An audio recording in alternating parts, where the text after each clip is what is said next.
The meeting of the Shreveport City Council has now been called to order.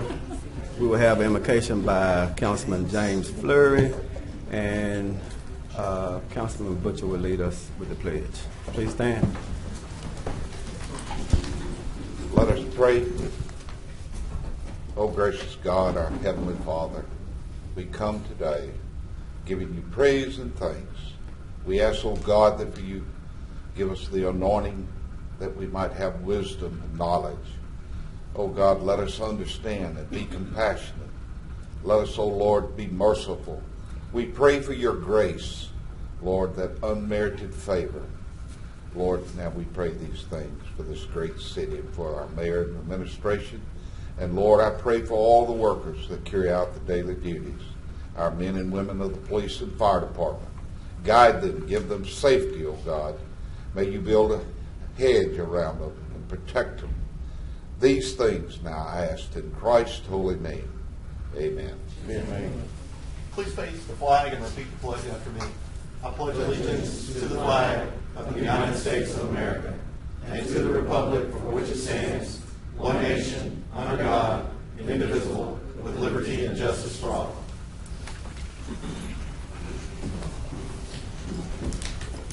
Mr. Clerk, will you call the roll, please? Councilman Fleury. Here. Councilwoman Fuller. Present. Councilman Nicholson. Present. Councilman Bowman. Here. Councilman Butcher. Present. Councilman Green. Here. And Councilman Bradford. All right. We will have tomorrow. Okay. Does any council member have any distinguished guests or want to be recognized at this time? Minutes. We'll have approval for the minutes on tomorrow. I asked for that approval for the last meeting and session we had. Okay.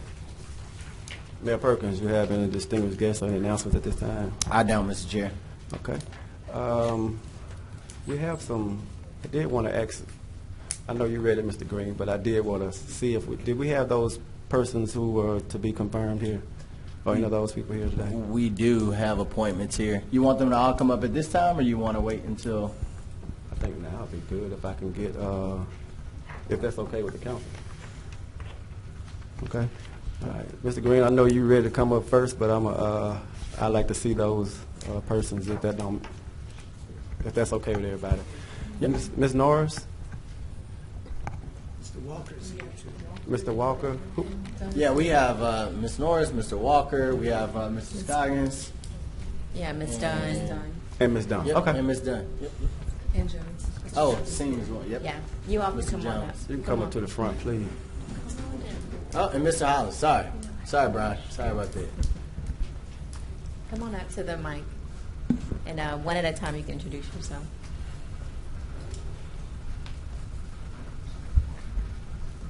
Mr. Chair, Council.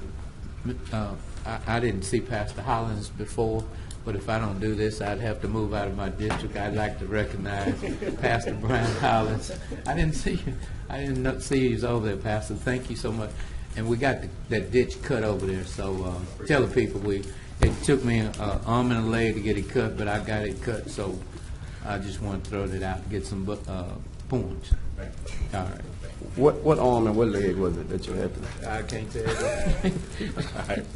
Yes, sir. You state your name and the position you're being confirmed for.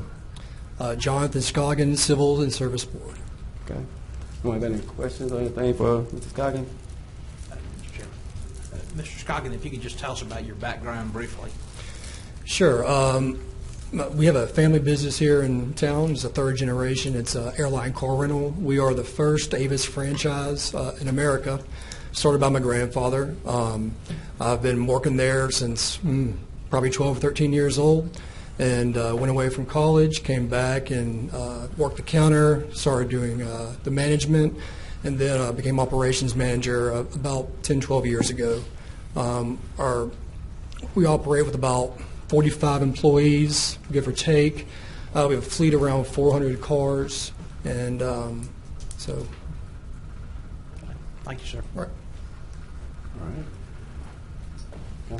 Councilman Green, I know you're up right now, but Mr. Scoggins and his family also invest quite a bit in the Moortown area on development. So, Yes, sir. I'm just getting past the Highlands. Councilman Bradford, you had anything? I have nothing. Okay.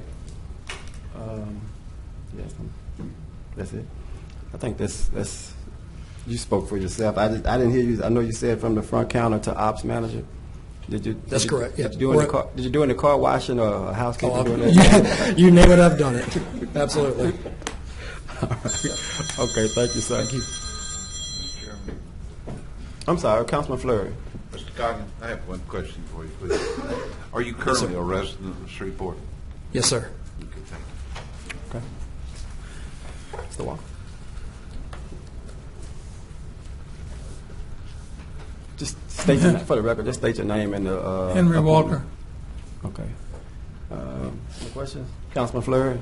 Good afternoon, Mr. Walker. Thank you for agreeing to serve on the Civil Service Board. I was a bit surprised to see your nomination because I'm sure that we've seen your work before the city. Will you have any problems serving in that area since your practice law and everything? No, sir, I no longer take active cases, so Okay, and you are currently a resident of the city of Shreveport? I am, yes, sir. Okay, thank you. Okay. Any other questions for Mr. Walker? Mr. Walker, if you would, tell the council a bit about your background and your law practice, please.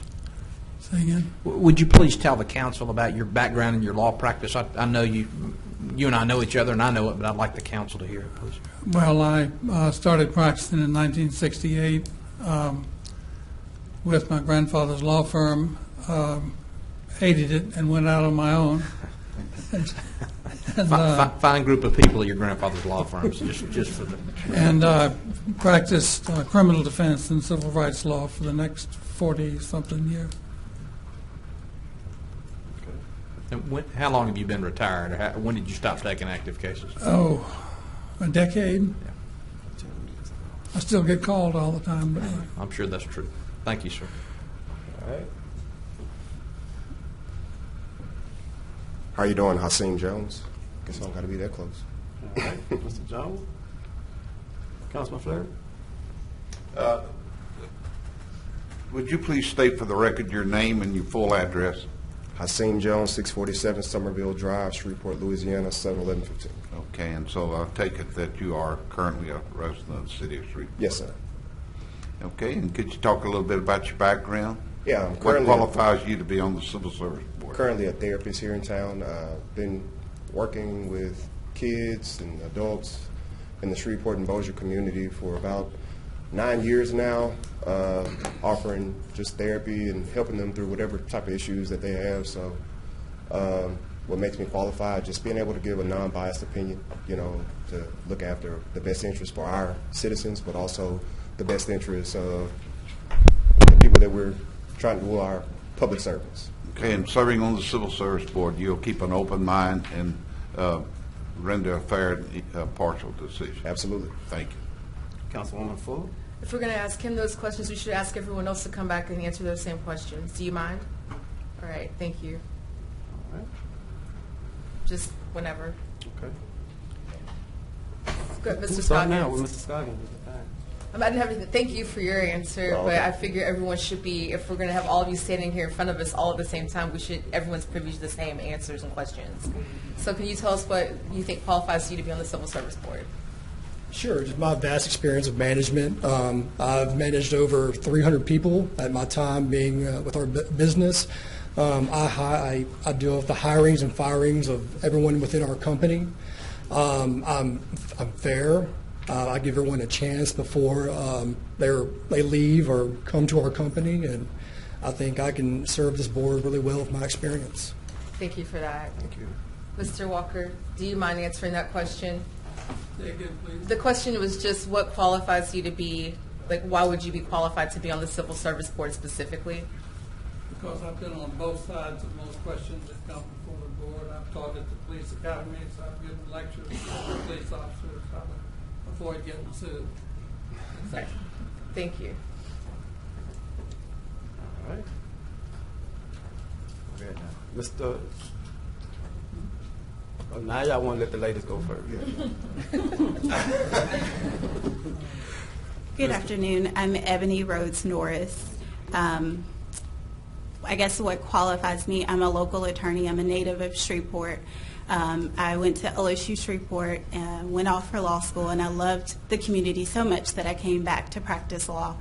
I was licensed in 2013, and as a local business owner, I run a law firm where I handle criminal estate planning in small business matters. You've been practicing, you said practicing law since 13? Yes. Okay. All right.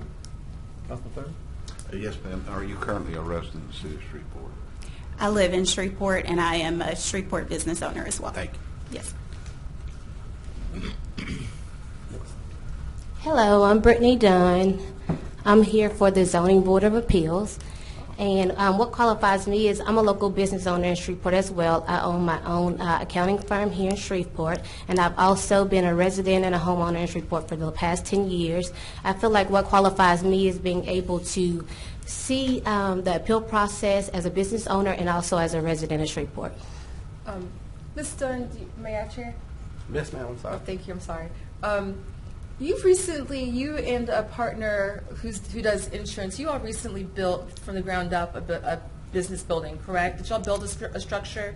Well, actually, Ms. Katrina did build her own structure, and I was able to come in and sublease. And so we have 4 or 5 black-owned small businesses in the facility. But y'all have had a relationship since before that, so you kind of got to watch her walk through all of that process. Absolutely, and she kind of mentors me. So I think that being able to be in her building and watch her operate in the spirit of excellence has kind of rubbed off on me, and has taught me a lot through this process of being a business owner as well. Do you feel like that experience might give you some insights so that you can help us to improve some of our policies and procedures within the MPC? Absolutely, absolutely. And I'm also a very analytical person, so I try to evaluate things and look at things in a different perspective. So I think that'll help as well. Thank you. Thank you. Ms. Dawn, let me ask you one question. I'm sorry. With this bill, I know I put you on the spot. With this being a new, and I probably could have asked it to others, but I think you're the only one up for the zoning board, if I'm not. Yeah. So your willingness to grow there. Yes. Okay. Absolutely. All right. Okay. So that's what I need to know. Thank you. I'm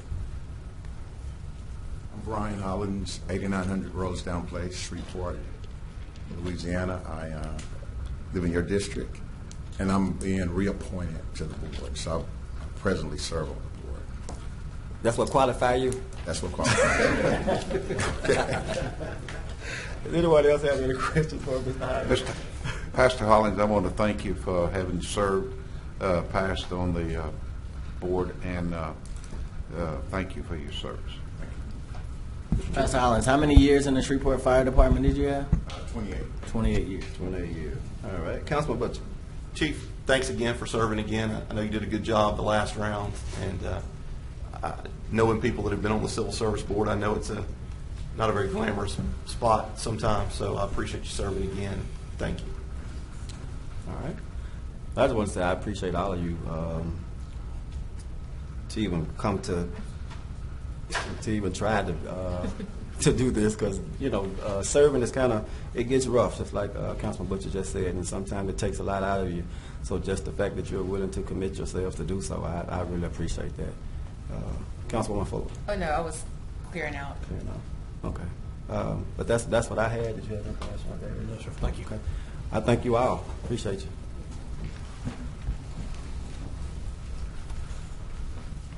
All right. Mr. Green. Anyone have anything relative to property standards from Mr. Green?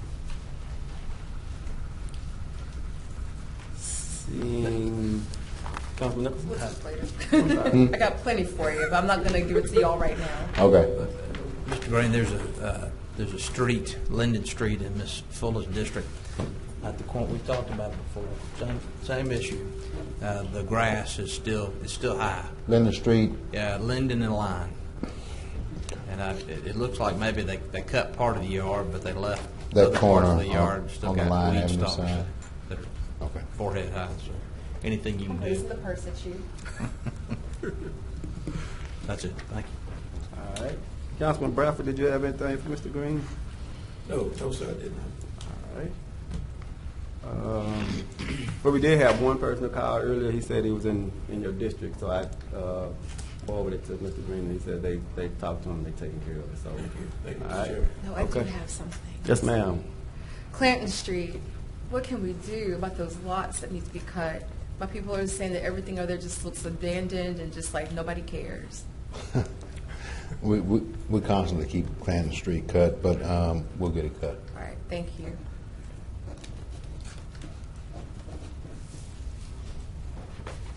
All right, I think that's it, Mr. Green. Thank you for your service. Okay. You gonna stick around? Do you have any items to be added to the agenda today? No, sir. All right. Let me pass this part here. No consent agenda. What about ordinances and resolutions to be adopted?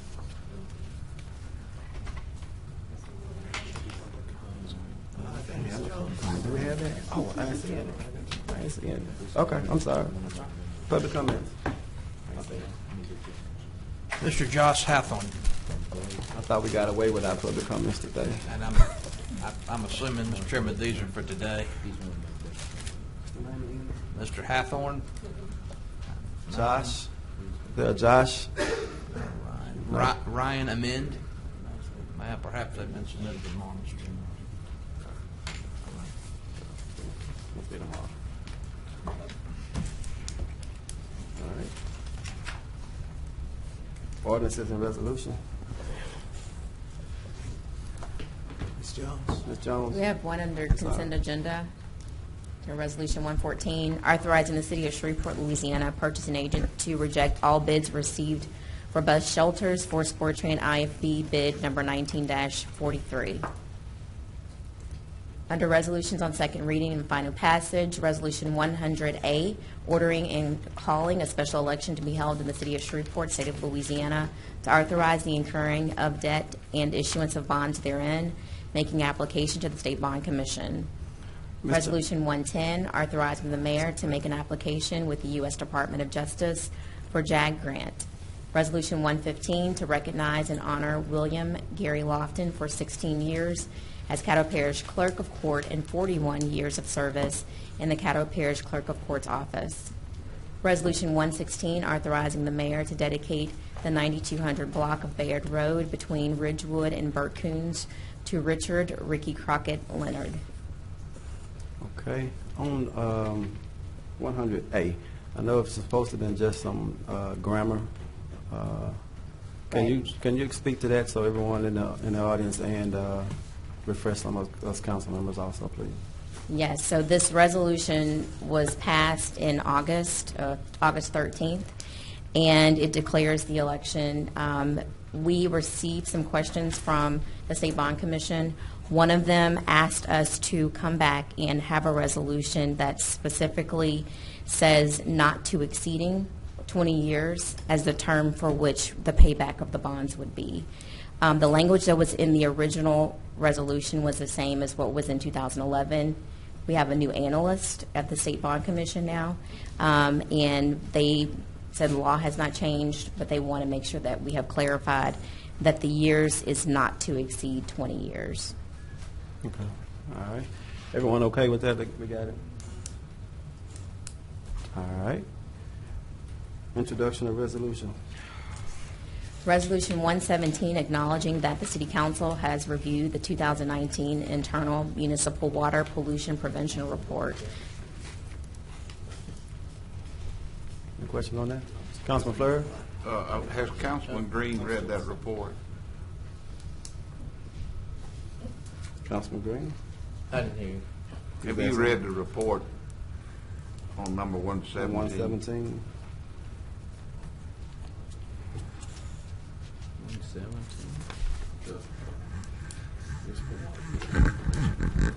Council, we're not voting to tomorrow, so you got another day. You got another day. You got another day. We all do.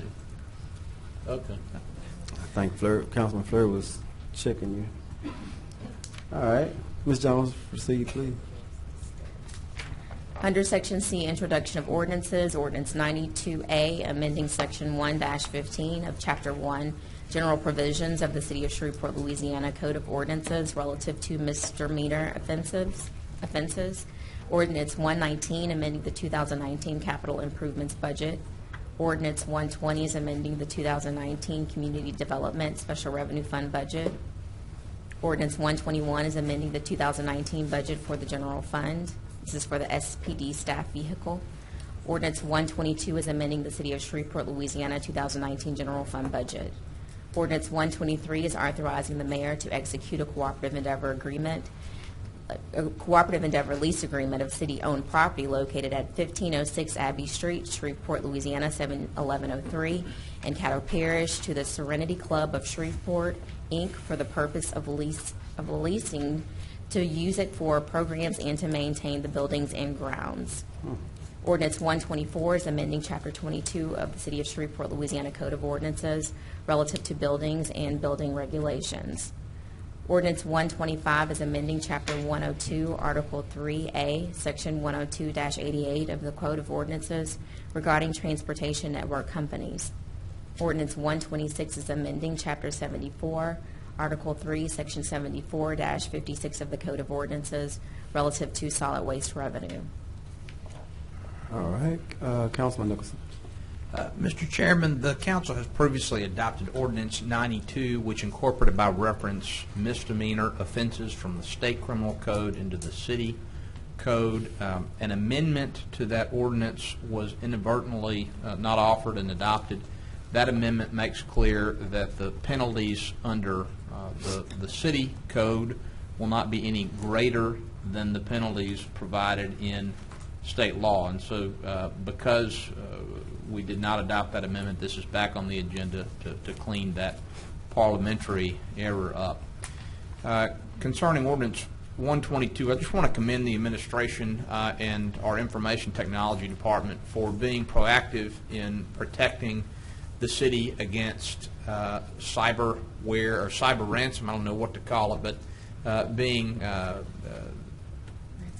ransomware. This is the situation where hackers attack a city and lock up its systems until the city pays a bounty. This investment will help protect us against that risk, which is substantial. Thank you. All right. And if you would, please, on 125, could you just state exactly what that is for a couple of members of the audience, please? The ransomware? No, on 125, the transportation network company. Mr. Chairman, last summer the state legislature passed and Governor Edwards signed a bill that preempts local municipalities' authority to regulate companies like Uber and Lyft. And so this legislation will eliminate from the city code provisions that are no longer permitted under state law. All right. Okay, Councilman Bradford. Thank you, Mr. Chairman. I just wanted to make the council aware and ask for their support of ordinance number 123. And working with the Director of SPAR and understanding the work and the programs that are initiated and put on at the by the Serenity Club at this property on Abbey Street, which is a long-term property of the city. It goes back to when I was a child. We utilized that facility. But now, in this agreement, they will continue the use of it. It was the same provisions was given to a church facility in that area, and they wanted to release their responsibility, but the Serenity Club is utilizing it, wants to continue with the same agreement, and that is they would do all the upkeep of the building, pay the utilities, keep the grounds groomed, and all the maintenance that they can do of the facility. I think it's a great use of city property, utilizing it for the various activities that goes on there now. Some includes AA meetings, neighborhood meetings, just a host of other meetings. Great people. I've had a chance to visit with them, to be in some of their activities. And I thank Ms. Rabel and the mayor for agreeing to allow them to continue the use of this facility, and I ask your support. All right. Thank you. Councilman Fleury? Ordinance 126, I'd like to know who the author of that is. Is that the administration? This is a cleanup from the legal department, and I think it's specifically make sure that we're directing the revenues from solid waste to the solid waste enterprise fund. Okay, but once it gets in there, we can't spend it about nothing but solid waste, right? Specifically and for that solid had been waste. a part of the general budget. You're right. It was a part of the general fund budget, but no longer. It will Is be. this what we want to do? Take revenue away? Well, this Because is I thought we had already $7. Excuse me, I have the floor. The $7 was supposed to, garbage fee was supposed to fill that copper, I thought, up. Yeah, now, Councilman, we were very clear that $7 wouldn't be enough to cover the full cost. What it would do was help us from the supplemental funds we were taking out of the general into the other. So we have to supplement it like with a much smaller number than we did in the past dedicated to this. So. Okay, thank you. All right. Councilman Fleur, Nicholson, I'm sorry. Yeah, I don't think the mayor's explained well the purpose of the All right. legislation. Councilwoman Fuller. Oh, I didn't have. Okay, I'm sorry about that. All right, if no other discussion, then ordinance on second reading and final passage, Ms. Jones. Ordinance 107 is amending the 2019 Airport Enterprise Fund budget. Ordinance 108 amending the 2019 Capital Improvements budget. Ordinance 109 amending the 2019 Community Development Special Revenue Fund budget. Ordinance 110 amending the City of Shreveport, Louisiana 2019 Capital Improvements budget. Ordinance 111 amending the City of Shreveport, Louisiana 2019 Street Special Revenue Fund budget. Ordinance 112 is amending the City of Shreveport, Louisiana 2019 Capital Improvements budget. Ordinance 113 is amending the 2019 Street Special Revenue Fund budget.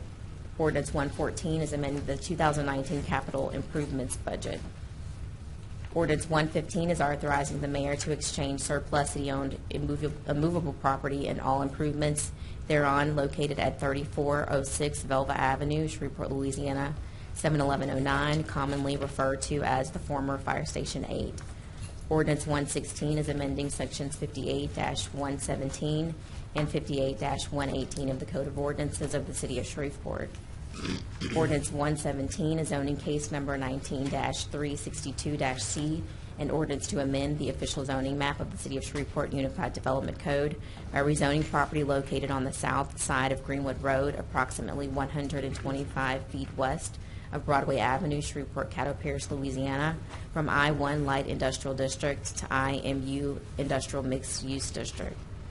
Ordinance 118 is zoning case number 19-371-C, an ordinance to amend the official zoning map of the City of Shreveport Unified Development Code by rezoning property located on the southwest corner of Greenwood Road and Maywood Drive, Shreveport, Caddo Parish, Louisiana, Shreveport, Caddo Parish, Louisiana, from C1 Neighborhood Commercial District to I-1 Light Industrial District.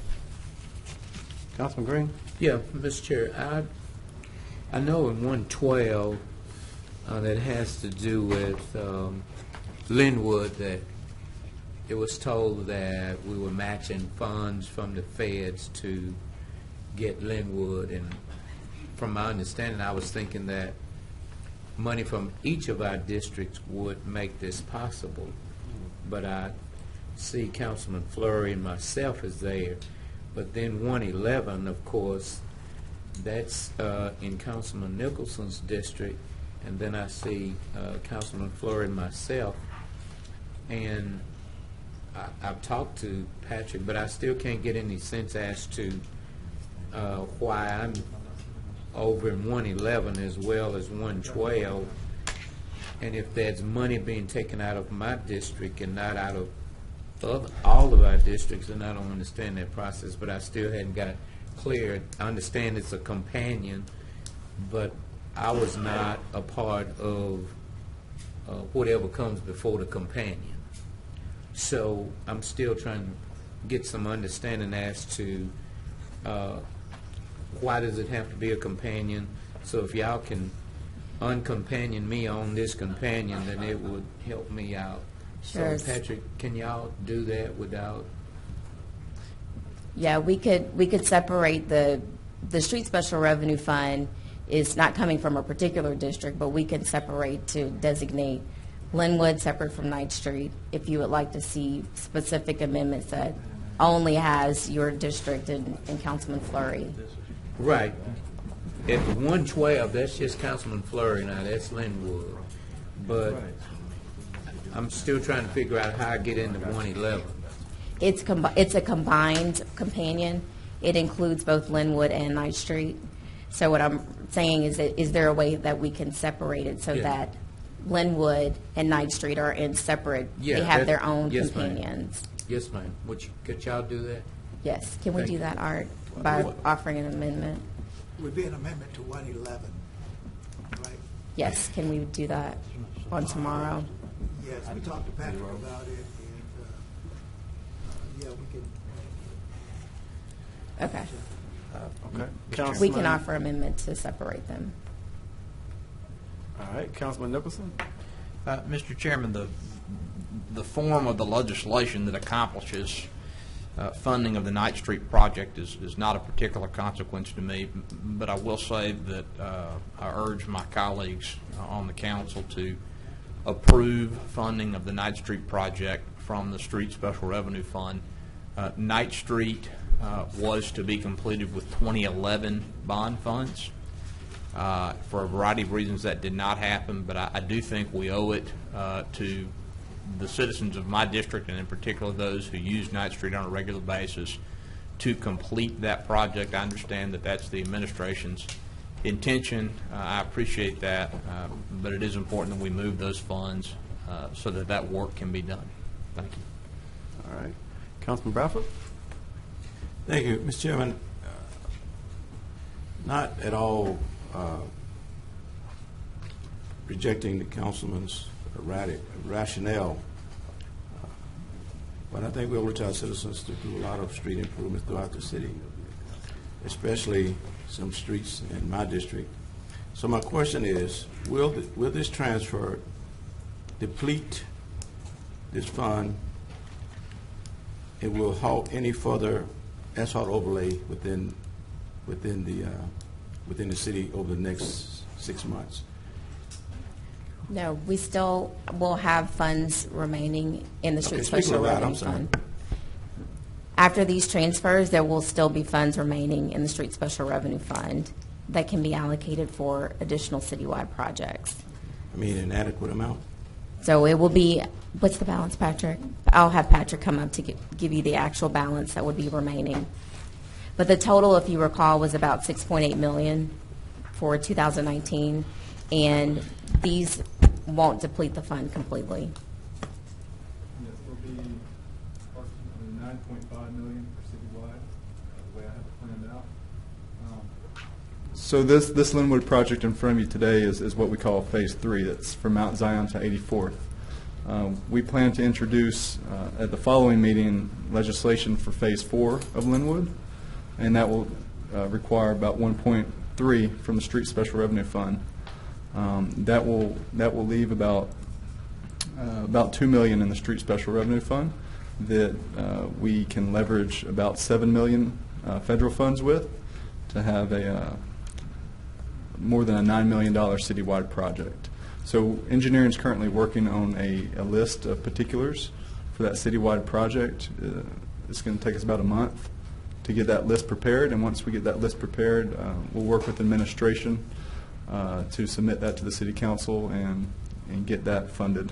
Okay. At that time. Okay. And I'm certainly aware of what's in the bond proposal for my district in regards to streets, but there's several that I want to recommend for immediate overlay, and I'll get those to you. Okay.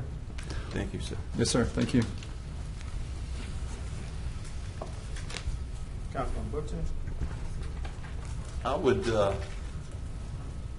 ordinance 113 and 114 deal with the red light at Southern Loop and Wallace Lake Road. I would ask for all the council members to please support this. This has been a persistent problem in my area of town that has caused some deaths. This intersection is extremely dangerous. I almost got hit there this weekend from somebody pulling out.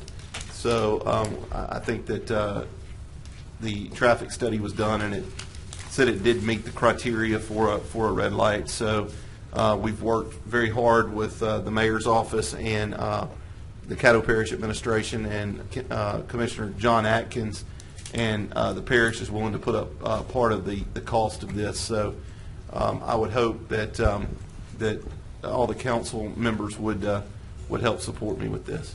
Thank you. All right. And Mayor Perkins. Yeah, Councilman Butcher, I'll address yours first. I get calls all the time from our supporters out in that area.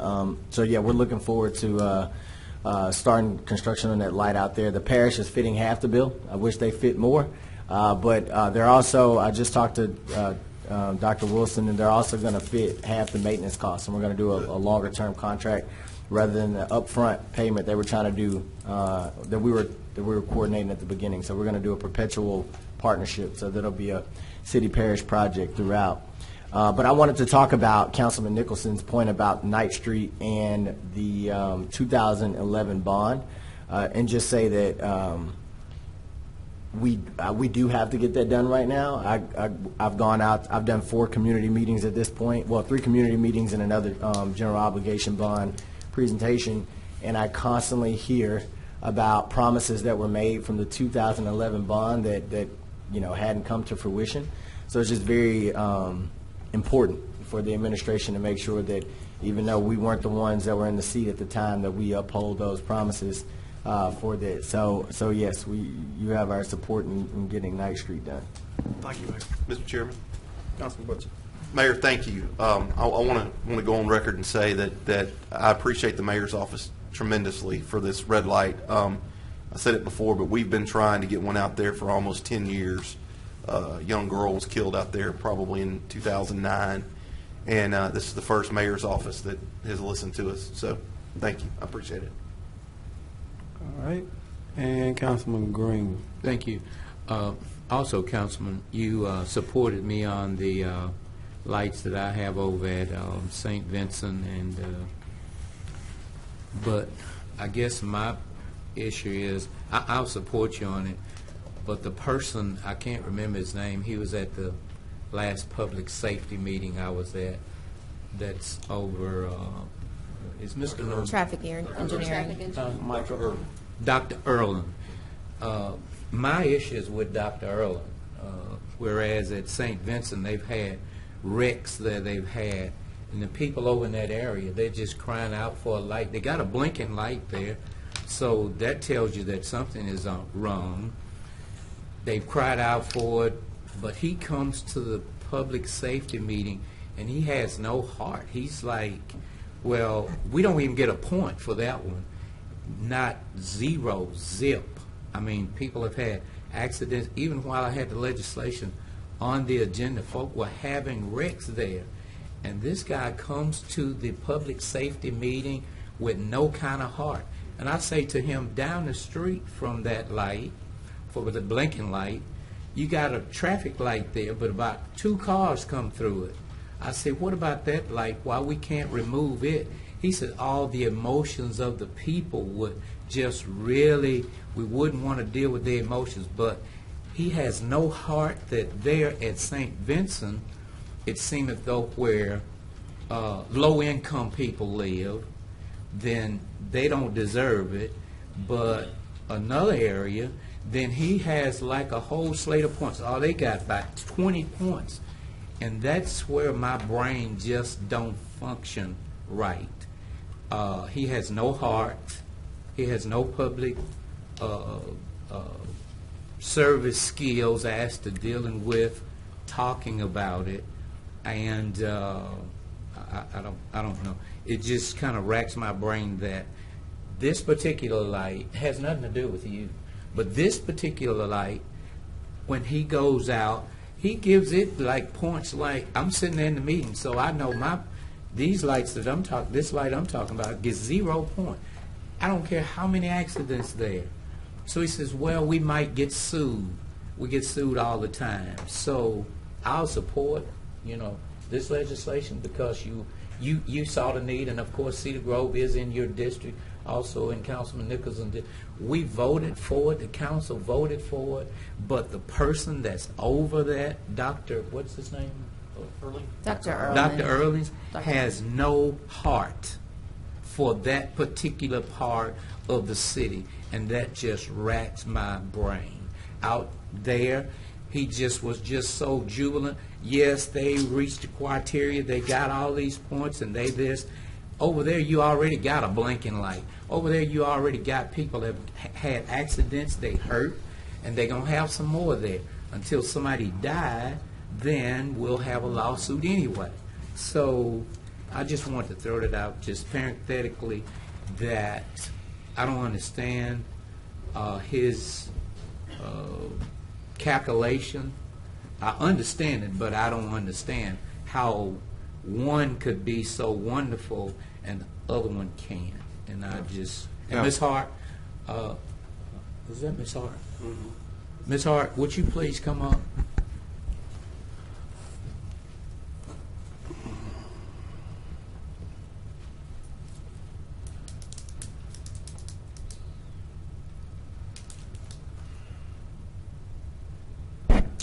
I just wanted you to come up, Ms. Hart. You have 3 council members here, and I'm fighting to get that 4. I'm sorry, but I was meaning over by St. Vincent. So, and we really need it. You all been crying out for it, and I guess the only next thing that you could do is ask the citizens to pray that, of course, the mayor is going to get a second opinion, but pray that the person that's over that safety deal, that something would touch his heart, that it would be a little more compassionate. And I just wanted to say that, Ms. Hart, and I just wanted you to come up so that you could face the 4 of us. So as hard as we work on getting the one over on the other side of town, that we need to work to get this one on this side of town. And I just wanted you to come up and so that all 4 of us will be able to see you. The best thing to do is to visit the area at busy time. That way you will all know the kinds of things that can happen. There are about 3, there's a light at St. Vincent on 70th Street. There's one at 79th. 79th does not get as much traffic as 84th does. So I don't know how the rationale is come to, but if people were there at busy times to see how the traffic moves, I don't know if there's a traffic count on 84th now, but whatever you can do. I've been here for 20 years, and I don't know if there's a year that has passed that there has not been several accidents at that place. So we appreciate you, Mr. Reverend Green, for continuing to work on that project. Yes, ma'am. Thank you, Ms. Hart. Captain Green, would you yield to me, please? Yes, sir. While you passionately bring that up, that there's no heart, I'd just like to share with you that I've been here almost 5 years. I'm a junior ranger, not a senior ranger. But Mr. Erland has said on everything that I have asked from day one, from January 1st, 2015, he has said, no, no, no. I think we need to get him a rubber stamp. I did appeal to a higher power to get a school zone sign for the Word of God there on Summer Grove, and that higher power was at the time the mayor, and I was able to get it. But it's been no, no, no from him on everything that I've asked for. Thank you. Well, all I know, Councilman, I was at the meeting, and it was no points, period. But this one, other one comes up, and they just got checks. Oh yeah, this is very needed. This is like unbelievable. I said, well, what about the light down on St. Vincent that 3 cars come through? Well, if we moved that one, the emotions would be so high that I'm like, emotions? People are getting hurt. But thank you, Councilman. All right. Ms. Jones. Yeah, I was going to state that we are getting a second opinion. Councilman Green did mention that already. Yes, ma'am. But we are looking into this Thank you. again. At the time of the committee meeting, school was not in. So now that school is back in, we hope to have some results from that as soon as possible. Thank you, Ms. Jones. And thank you, too, Mayor. And how much you think the rubber stamp would cost? I'd be willing to spring for it. Don't worry about the cost. All right. I'd be willing to pay. Councilman Butcher. I believe, if I'm not mistaken, both of those lights that Councilman Green put forward, they both passed, right? Yes, sir. So I have, Ms. Hart, I visited that area as well, and I cut through 85th a good bit to get over to St. Vincent, especially when there's a train across Line Avenue, Mayor, that sits there sometimes for hours that y'all might want to look into. Union Pacific blocks that. So anyway, I ended up having to cut through 85th a good bit to get to St. Vincent. But I just wanted to say that I support those lights and did from the start, because that's what the community and the citizens said that we needed. I don't understand all the numbers and what goes into what, but I do know that Southern Loop and Wallace Lake Road didn't qualify a couple of years ago, and now the traffic count's up. So, but I appreciate the mayor doing an independent study on it, and I know they had the traffic counters on Southern Loop, so I'm assuming they're out on St. Vincent as well. So, thank you, Councilman Bradford. We yield to Councilman Green. I was just going to ask if those of you that's here today, if y'all don't have nothing to do after the meeting, let's drive down St. Vincent and see if we can get another count. Thank you, Mr. Chairman. Councilman Bradford. Mr. Chairman, I won't respond to the mayor for a minute, but I want to say I spent the weekend in Dallas. And oftentimes we say, what's the deal with Shreveport? And I'm going to say that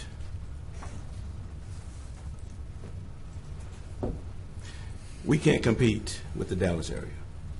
We're not competing with the Dallas area. Okay? And if this body doesn't take a position on exercising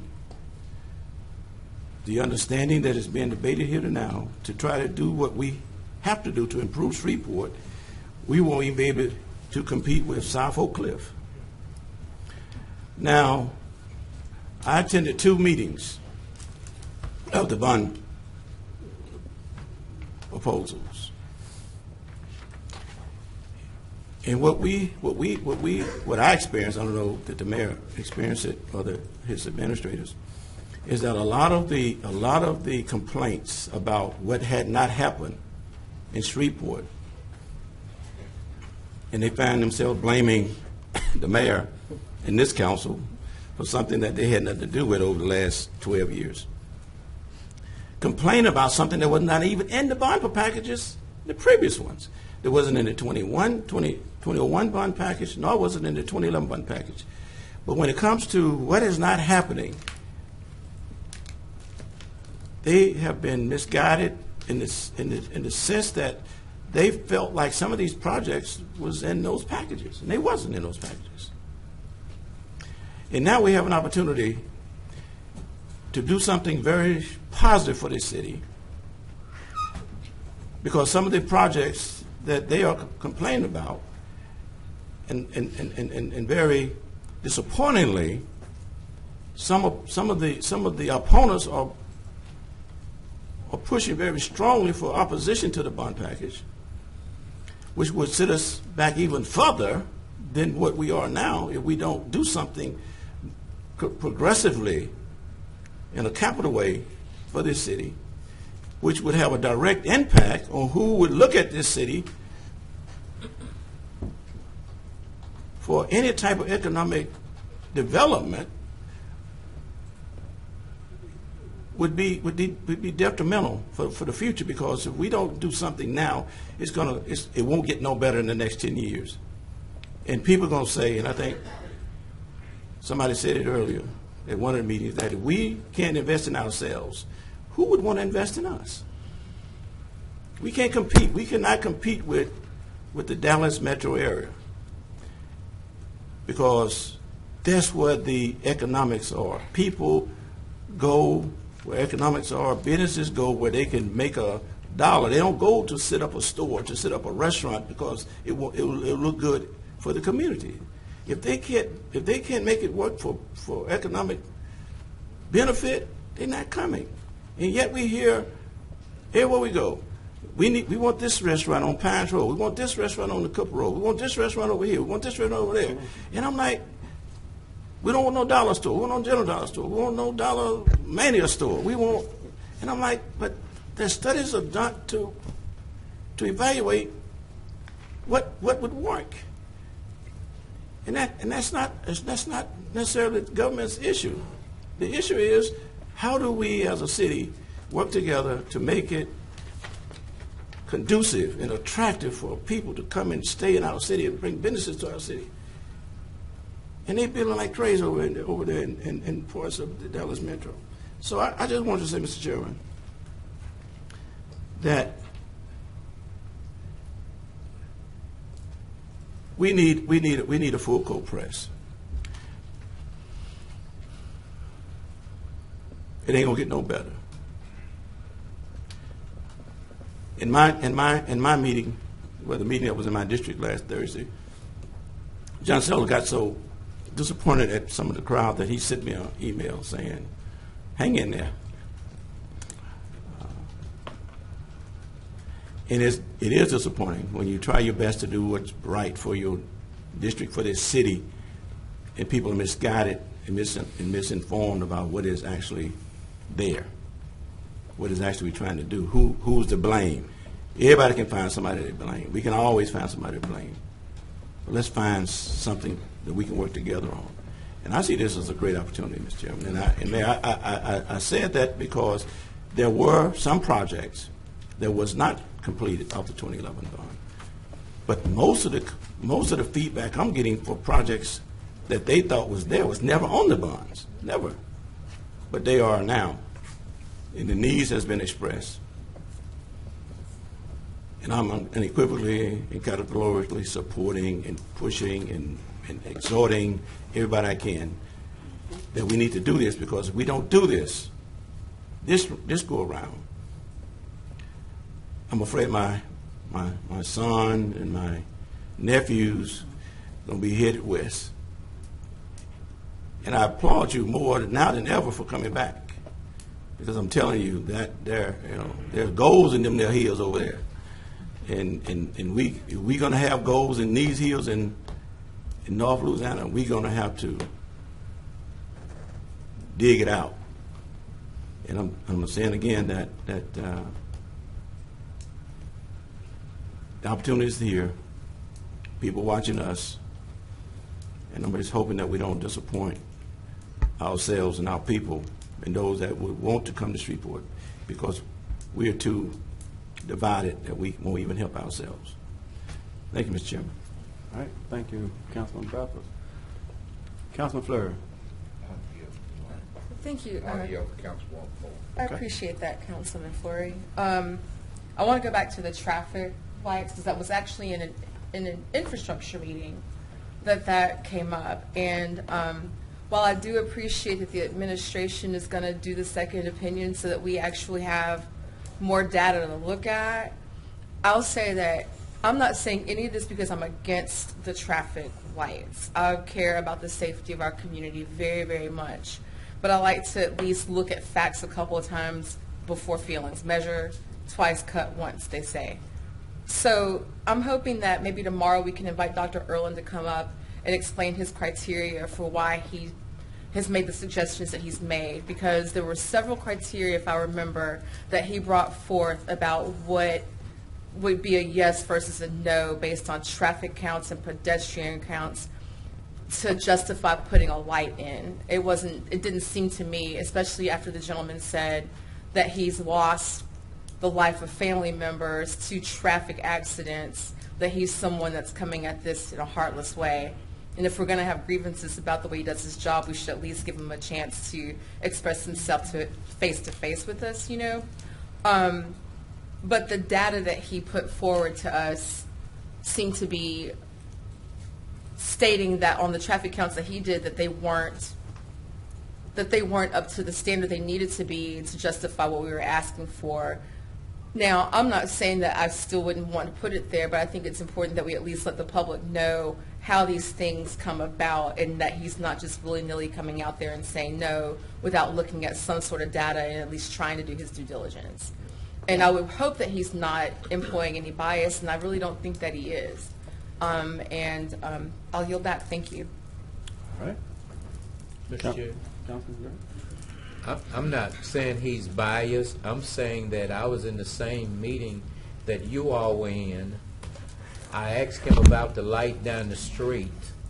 Now, I don't know if this is bias or not, but he says, well, if I move that light, the emotions are involved. I'm talking about a light where human lives are involved. And so, I mean, if y'all want him to come, you can.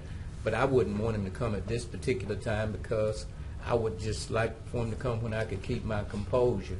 Because, one, when you say that one light down the street, if you move it, somebody down the street, their emotions would fly. And then this particular light where somebody's already just about gotten killed, seriously hurt, it doesn't reach not one point, not one.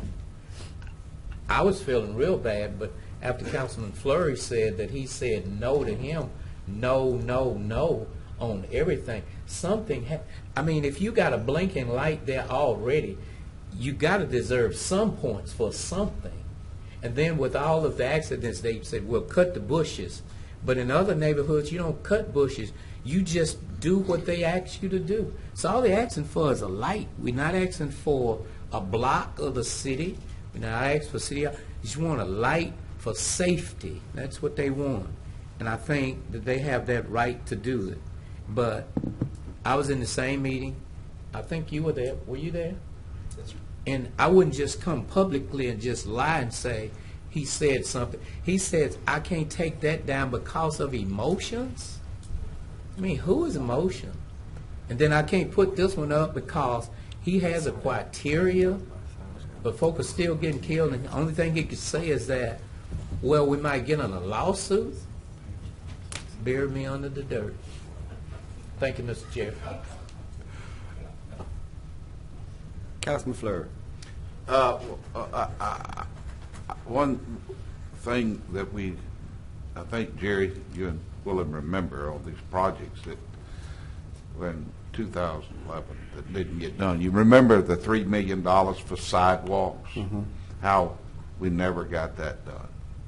We had $3 million, and then we weren't able to, spend that money to put sidewalks in neighborhoods that needed them. So that's one that I remember. I was going to say something, but Councilwoman Fuller kind of quieted me down there. But I was going to say that perhaps maybe I did speak a little quick on no, but I know one other person I thought real quick that probably said no more than Dr. Erlin would have been my loan officer. But I asked for small things like stop signs in neighborhoods where they came to their councilman for help, and I wasn't able to render a stop sign to help slow down the traffic for the children in the neighborhood. It was always no, but I'll leave that as it may be. I heard Dr. Erlin, too, speak in your infrastructure committee, and you're exactly right. He did lay out a lot of criteria, and having had to get on the stand before when I was with Production Credit and counting cows and collateral. It is when you get on the stand and you have to give data as to why. I understand that, but there has to be an attitude in city government, which Chairman Bowman wrote a beautiful letter concerning us as employees of the city. We have to come to work every day thinking, how can we say yes? Yeah. And that's the thing that I'm saying. If there's any crack in the door that we would hope that we wouldn't err, because we're always going to get sued. But we have to come to work every day how we can say yes. And that's all I have to say. Thank you. All right. Ms. Jones. I will make sure that I send the council members the reports that came from traffic engineering on both of those locations so that you have that for information. All right. Is that Councilman Green? Yes, sir. I want to speak on the bond issue that, Mr. Mayor, when you come to my district, I believe it's on the 26th, I'm just asking you all to bring your A game, because unlike other districts, my district needs some help. We need drainage. We need our streets fixed. Over in the area that you lived, over in the Woodlawn area, my streets over there, they got to be reconstructed. We had a bond issue before that. We had some money in it for it. I don't know where that money, but I need some help. And I'm in hopes tomorrow that the language that we got to change, I'm in hopes that my colleagues up here would not vote against it, that you all would at least give us the opportunity to change the language and not hold that up. Because my district possibly is not like most of y'all. I need some help. I need infrastructure. If my district was out on Uri Drive, I wouldn't be doing this plea, because they went out there before years ago. I pastored a church in Gales, Louisiana. There was just cotton fields out there.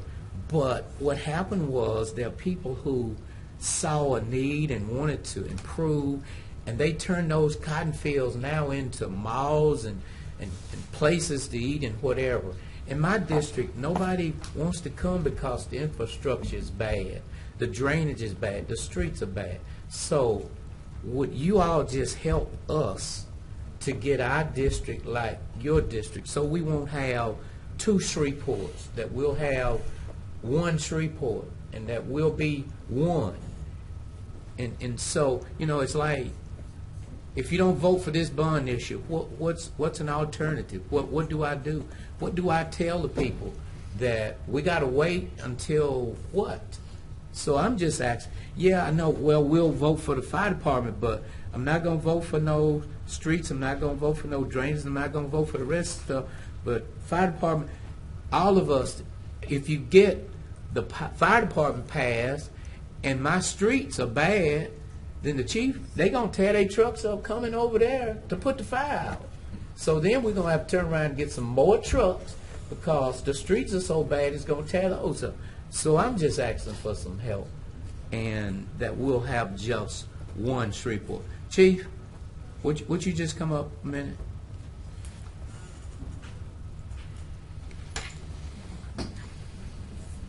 I just want to ask you one question, Chief. I don't want to put you on the spot, but I'm in hopes you can answer this. You did. That's okay. Chief, we're talking about getting new trucks, and y'all need trucks and whatever, but wouldn't you like good streets in the whole city to drive the trucks on than just good streets in part of the city? And I'm going to address that the same way I've been addressing all of our community citizens at our bond presentations. The fire department supports Proposition 1, the water portion of $32 million. The water department is 40% of our Class 1 rating. We can't fight fire without the water. We depend on the grid system, the water main sizes. We depend on the pressures from the hydrants and the volume of water that comes out in gallons per minute to extinguish our fires that are in our community when we're graded. So we support Proposition 1. We also support Proposition 3, which is streets and drainage. We need good streets to drive our trucks on. Bad roads tear people's cars up, and they also cause wear and tear on fire trucks and maintenance to be needed on those also. Again, the drainage, we support that. There are flood-prone areas in our city that this drainage projects will help. Anytime these flood-prone areas flood, when we have large volumes of rain, some of our citizens sometimes get placed in harm's way in those flooded areas, and firefighters have to put themselves in harm's way to make those rescues. So we support Proposition 1 and 3 as a fire department. Thank you, Chief. When we start campaigning in my district about this, I'll need you to go live on Facebook with me with that same message. Thank you. Yes, sir. Have a great day. Thank you. Yes, sir. That it, Councilman Green? That's it. All right. Councilman Fleury. Did you have something? I'm sorry. No, I didn't know Councilman Green was on Facebook. That's good to know. Yeah, my cousin them got me on there. They got me on there. Willie put me out there. We have no we have no other appeals. Am I correct, Mr. Thompson? We have any reports from officers, boards, or committee? I know, and Grayson, you'll let us know tomorrow, Councilman Butcher, about a public safety meeting tomorrow, if you can. All right. Any, we got the clerk's report. Councilman Green told me not to make a report because he wanted to get out early, and then he talked. All right. He kept talking. I was trying to push it to 4 o'clock, and it just didn't happen. So I'm done. All right. Councilman Nicholson. Well, I'll defer to the mayor regarding additional communications, and I'd like to make a report. Okay. All right. Well, now we do have additional communications from the mayor. No, we have no further communications. All right. Mr. Chairman. Councilman Nicholson. Mr. Chairman, as you know, the Audit and Finance Committee received a copy of the External Auditor's 2018 report. This is a report concerning the city's financial condition for the period ending December 31st, 2018. As was true of the draft report, the final report details serious deficiencies in the city's finance department. For the benefit of the public, I will emphasize the report covers a time period before this council or Mayor Perkins took office. I'm confident that the administration will work to remedy the deficiencies identified, but I want to emphasize that some of the findings that the external auditor has made really are shocking for an organization the size of the city of Shreveport. And it's my view that we cannot effectively conduct the business of the public if we cannot remedy those deficiencies. Thank you. All right. Councilman Butcher. Mr. Mayor, one thing I just thought about this, and this might be something for Barbara, but I have over the weekend, I think water bills were mailed to my area of town, and there is like people that are having $800-900 bills. There's something going on, because I keep telling them to send me an email, but I'm afraid y'all are about to get bombarded, because I know mine doubled this time. We got ours Saturday, but I've gotten probably 5 emails, and then Facebook has been blowing up in all the neighborhood associations. So is there something going on? Not that I'm aware of, other than people are sprinkling. I drive around town, I see people with their irrigation systems on. Most folks don't realize how much water can go through a 3/4 inch, a 1 inch, even a 2-inch meter. Some folks have 2-inch water meters to irrigate their property. You can go through that amount of water in a very quick time period. If people have concerns, contact customer service, go out and read your meter. I'm pulling together the information on the one you sent me this weekend to get the meter reads that, because now my meter readers are supposed to be taking pictures of those reads, so we have something to, show the customers they were there, they read the meter. We are working to go through a backlog of some leak checks and to check. And I try to tell customers the most important thing they can do is just look at their water meter, is to, read it, before you go to bed and first thing in the morning, or look at most of the meters will have a little red dial that if you turn everything off and that dial is moving, you've got a leak. Time your irrigation system. I visited with a customer last year that we went out and they had 15 zones that were on for 20 minutes apiece. The ground was sopping wet. They had a 2-inch irrigation meter, and they were concerned about why they used 50,000 gallons of water on their irrigation. And I'm like, that's the reason. Those systems can use an awful lot of water. Making sure what time of the day you're watering. In the morning is the best. It's the best use of your time. Limiting, if you see runoff from your sprinkler systems, you're putting too much water on it. But this time of year, particularly as we've seen a very wet spring, people planted a lot of stuff. It stayed green for a long time, and now, we're at 100-degree days for the past 2 weeks, just about, in another week without really much potential for rain. People are using a lot of water outside. Well, I'm going to continue to forward them to you. I mean, I don't know what else we can do. I do know that there was somebody in Southern Trace that mentioned last night that their bill went from like $200 to almost $800. Mine personally went up. Mine usually runs about 120, 130, and that's with water. And we only water from about March to, I don't know, October, something like that. And ours was over $230, $240 this month. So it's almost doubled. And I understand that we've got the Clean City fee on there and some other things going on, but I just I'm afraid that, and I talked to Councilman Fleury about it today, and he's been getting some of the similar calls about water bills. So I'm afraid we're about to get bombarded with it. So if, I didn't know if it was something with the new system or if it was the way they're being read now or something that we could, put out there to people to let them know. But I'll just continue to just copy you on those emails. Please send them to us. My staff will investigate. They can call customer service and ask them to do a check leak. And see. And another thing, and I always commend city employees as much as I can, but one of the people sent me an email and said that somebody in customer service said, well, if you like having water, you better pay your bill. And I'm like, no.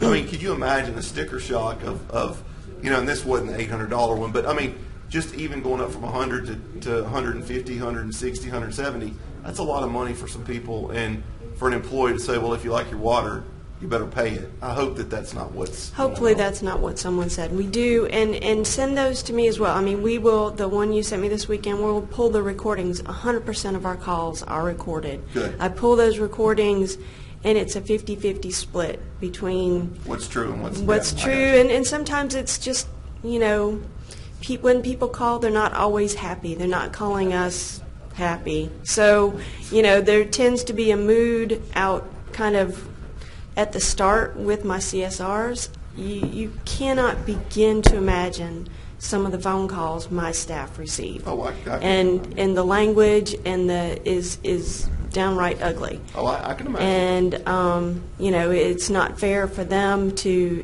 they're initially trying to assist, and they're being attacked within the first 10 seconds of a conversation. And it's not their fault that what's going on. So, okay, well, thank you. I appreciate it. You're welcome. Thank you. All right, Ms. Jones. Yes, I just wanted to reiterate what Barbara said. Councilman Butcher, if you have any constituents specifically, with some issues, please let us know, Okay. so that we can look at it individually and see what's going on. Pretty much everything, I always copy you, so. Thank you. Thank you. The other thing I did want to mention is that regarding Councilman Nicholson's comment about the audit, we did meet with Tom Sims, the external auditor, on last week, and we spent a few hours with him with all of the finance staff. And we went through every single finding again, which we've been going through them again and again. We had an opportunity to look at what was in the final audit and compare to the things that we've already been working on. And he even said there's not a single item on that list that we have not touched, and we've either addressed them or in the process of addressing them, or we've got some plans in place to make sure that we get those things done. So we're all over this. Can't do it fast enough. I wish we could move a whole lot quicker. And then again, we have GFOA who's coming in. They'll be on campus. I'm looking forward to the work that they're going to be doing to help us make sure that work is distributed evenly throughout the department and that we're being efficient.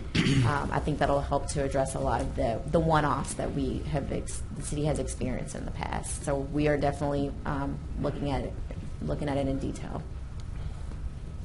All right. And Councilman Bradford, right before you, Councilman Bradford, I just wanted to make sure that Councilman Butcher get with Miss Heather and make sure she's looking at their water bill and paying it on time now. Trust me, she's been out there. Make sure there ain't a late bill. She's been out there. All right. Councilman Bradford. Mr. Chairman, I need to get some understanding or clarification. The council members received an email from the deputy clerk in reference to the costs the council budget would have to assume in regards to security. I don't remember that ever coming before the body. So I'm wondering who made that decision and why do whoever made the decision feel like we need the extra security in this chamber to the extent that we need to be obligated to $600 to $700 a month for security. You have any information on that? Yeah. Okay. It was me. It came to me and to Councilman Butcher and I went and discussed it after we were having some issues here in the chamber. So we decided to see about. We talked to the marshal and check to see how what could we do or what would happen, and just to try as a trial period to see how would it go with the council with the marshal's office instead of putting so much emphasis on the SPD. Well, I'm not going to dispute the fact that there was a period where doing public commentary and the climate of the council needed to be controlled. I'm not going to deny that, but I think that has passed us over. So I guess my specific question would be, if we're going to obligate the council's budget, it appears that would be a decision from the council. It will be. But yet we have assumed that responsibility, have we not? At this particular time for the last 3 months, 2 months. Yeah, 2 months. Yeah, I mean, we've seen the presence of the marshals, but I'm saying I did not know the arrangement that had been made to have them here, but I'm saying that the council needs to debate that because I'm saying I don't see at this particular time the need of having extra security. Right. Okay. Okay. All right. Somebody threatened us and I don't know about it. Try to keep you out of harm's way. You know, we got a lot to you precious cargo. All right. Mr. Stubbs, how your grass going? Yeah. It's doing fine. Got a good bill. All right. If there's nothing else, then this meeting is adjourned.